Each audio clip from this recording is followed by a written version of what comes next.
Masha Allah, kai tsaye masu kallon mu ko kuma ce masu sauraron mu kuna tare da gidan TV KPM TV News. Kamar da kuke kallo mai gida Dr. Kabiru na Bargu, da farko dai muna son mu san asalin sunanka.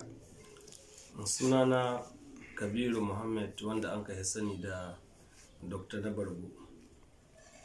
An haife ni a garin Bargu Local Government a cikin garin Shawaci a jihar Niger State.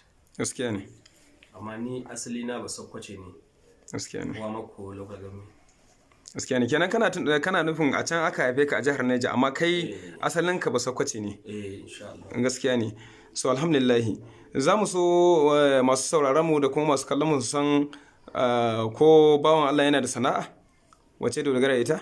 Insha Allah, sana'a wadda aka dogara da ita ce ta harkar magunguna na gargajiya iri daban-daban, wanda shahi rashin lafiya na tabuwar hankali ko farfadiya ko sikila da sauran dai cututtuka waɗanda ba zan iya zayyana maka su ga baki ɗaya ba. Gaskiya ne.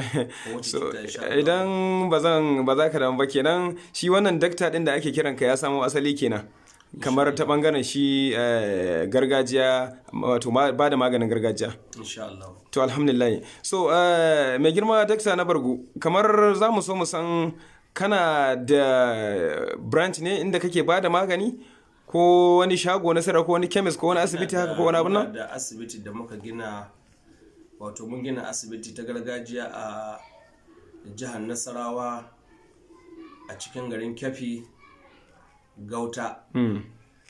Kuma cikin yarda Allah wannan asibitin ta samu karbuwa, ta samu ɗaukaka, domin duk waɗanda suka zo karɓar magani wannan wurin da yarda Allah suna samun nasara. Gaskiya ne. Marasa lafiya masu taɓuwa hankali waɗanda suka warke sanadiyar wannan asibiti, Allah kaɗai ne ya san su. Gaskiya ne. Mu kan ba za mu iya tantancewa da adadin wanda ya samu lafiya a wannan wurin ba. Gaskiya kenan dai kana samun nasarori fiye da yadda ake tunani. Ana samun nasarori. To masha Allah. To Allah ya taimaka dakta. Allah ya dafa.